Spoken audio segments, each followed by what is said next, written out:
بسم اللہ الرحمن الرحیم۔ السلام علیکم دوستوں، میں ہوں دیوان اور آپ دیکھ رہے ہیں میرا یوٹیوب چینل دیوان میڈیسن۔ آج ہم اس ویڈیو میں بات کریں گے گلاویسول سیرپ کا استعمال اور گلاویسول سیرپ کے فائدے۔ تو ویڈیو شروع کرتے ہیں۔ ویڈیو شروع کرنے سے پہلے اگر آپ میرے یوٹیوب چینل پر نئے ہیں تو میرا یوٹیوب چینل سبسکرائب کر دیں اور بیل آئیکن کو دبا دیں تاکہ میری آنے والی ساری ویڈیو آپ تک بآسانی پہنچ سکے۔ تو ویڈیو شروع کرتے ہیں۔ گلاویسول سیرپ، سب سے پہلے بات اس پہ کرتے ہیں کہ کون سی ایسی چیز ہے جو اپنے جسم کو انرجی پرووائڈ کرتی ہے، جو طاقت ہوتی ہے، گھوڑے جیسی طاقت وہ پرووائڈ کرتی ہے۔ اس میں 3 چیزیں ہیں، ایک وٹامنز ہے، دوسرا منرلز ہے، تیسرا پروٹین ہے۔ یہ تینوں چیزیں ایسی ہے جو اپنے جسم میں انرجی پیدا کرتی ہے، جو توانائی ہوتی ہے، طاقت ہوتی ہے، وہ پرووائڈ کرتی ہے۔ جو قد بڑھانے کے جو جزے ہیں انہوں کو بڑھاتی ہے، جو جسم میں طاقت بڑھاتی ہے، خون بڑھاتی ہے۔ اس کے علاوہ جو گھوڑے جیسی طاقت ہے وہ پرووائڈ کرتی ہے۔ یہ تینوں چیزیں اگر ان میں سے 2 نہ ہو، وٹامنز، منرلز یا پھر پروٹین میں کوئی بھی 2 نہ ہو، ایک سے بھی کام چل جائے گا۔ لیکن بعض اوقات دیکھتے ہیں نا کہ دبلے پتلے لوگ ہوتے ہیں، کمزور لوگ ہوتے ہیں، انہوں میں سے یا انہوں تینوں میں سے کوئی نہ کوئی کم ہوتا ہے، یا وٹامنز کم ہوتے ہیں، منرلز کم ہوتا ہے، یا پروٹینز کم ہوتا ہے۔ انہوں میں سے کوئی بھی کسی کی ایک کمی کی وجہ سے وہ دبلے پتلے ہوتے ہیں یا کمزوری کا شکار ہو جاتے ہیں۔ تو وٹامنز، منرلز، پروٹین جسم میں ہونا لازمی ہے۔ یہ ہوگا تو آپ کو فل انرجی ملے گی، فل گھوڑے جیسی طاقت ملے گی اور آپ کے قد میں اضافہ ہوگا۔ تو اس گلاویسول سیرپ میں وٹامنز بھی ہے، منرلز بھی ہے، پروٹینز بھی ہے۔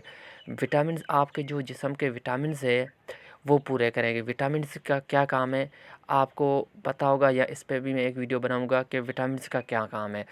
تو وٹامنز کا کام بہت سا ہے، اس میں تھوڑا شارٹ کٹ میں بتاتا ہوں کہ وٹامنز کا کام ہے، جیسے وٹامن B1 ہے، وٹامنز ای ہے، وٹامنز اے B12 ہے، B6 ہے۔ اس کا مختلف کام ہے۔ جیسے وٹامن ای ہے وہ بالوں کے لیے بھی استعمال ہوتا ہے، آنکھ کی روشنی کے لیے بھی استعمال ہوتا ہے۔ تو وٹامنز کا بھی جسم کے لیے بہت ہی لازمی ضروری ہے۔ اس کے علاوہ منرلز ہے، منرلز کا بھی کام بہت ہی ضروری ہے۔ منرلز بھی بہت ہی فائدہ مند ہوتا ہے جسم کے لیے۔ اس کے نیچے ہے پروٹینز زیادہ جو اگر آپ نیچرلی لینا چاہتے ہو تو ایک انڈا ہوتا ہے نا، انڈا کا جو اندر سے جو ایک وائٹ والا نکلتا ہے، ایک یلو کلر کا جو ٹکلی ہوتی ہے وہ نہیں، جو اوپر جو وائٹ ہوتا ہے نا، اس میں پروٹین بے حد ہے۔ وہ اگر کھاؤ گے تو آپ کی جو پروٹین ہے اس میں اضافہ بہت ہوگا۔ اگر وہ نہیں تو پھر آپ گلاویسول بھی سیرپ پی سکتے ہیں۔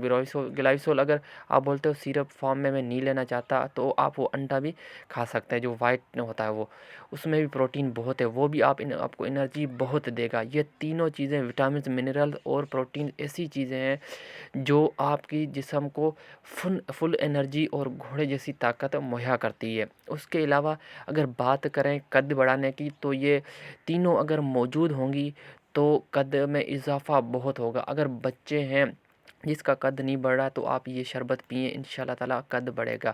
اس کے علاوہ یہ مردانہ قوت میں بھی بہت ہی مفید ہے۔ یہ اگر مردانہ قوت میں ڈھیلا پن ہے یا کمزوری محسوس ہوتی ہے، جیسے روز بروز ہم بستری کرنے سے کمزوری محسوس ہوتی ہے، تو اس کے لیے بھی یہ بہت ہی مفید ہے۔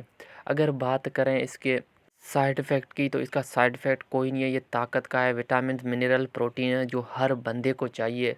وہ اگر وٹامنز، منرلز، پروٹین اگر ہے آپ میں اور آپ ایکسٹرا یہ شربت پی رہے ہو اور لے رہے ہو تو اس کا بھی کوئی ایشو نہیں ہے، سائیڈ ایفیکٹ نہیں ہے، زیادہ نہیں ہے، تھوڑا بہت ہے۔ جیسے یورینری میں یہ جتنا جسم کو چاہیے ہوتا وہ لے گا، اس کے علاوہ جو بھی ہوگا ایکسٹرا وہ یورینری کے ذریعے آپ سے خارج کر دے گا۔ زیادہ سائیڈ ایفیکٹ اس کا نہیں ہے۔ اور اس کے علاوہ اس کا بھوک نہ لگنا جیسے کوئی بیماری کی وجہ سے یا ایسے ہی بھوک نہیں لگتی تو یہ بھوک بڑھانے کے لیے بھی بہترین سیرپ ہے۔ اس کے علاوہ کوئی کسی بیماری ہو یا کسی بیماری کی وجہ سے بھوک نہ لگ رہی ہے، اس کے لیے بھی یہ بہترین ہے۔ اس کے علاوہ سر چکرانا، کسی بیماری کی وجہ سے کمزوری ہو جاتی ہے، اس میں چکر آتے ہیں اور دل گھبراتا ہے، اس کے لیے بھی یہ بہترین سیرپ ہے۔ اگر اس کے ڈوز کی بات کریں تو چھوٹے بچے ہیں تو 1 چمچ صبح 1 چمچ شام لے سکتے ہیں، یا 1 چمچ ڈیلی بھی لے سکتے ہیں۔ اگر بڑے ہیں تو 2 چمچ صبح 2 چمچ شام لے، آپ کو انشاءاللہ تعالیٰ فرق پڑے گا اور بہت ہی طاقت ملے گی۔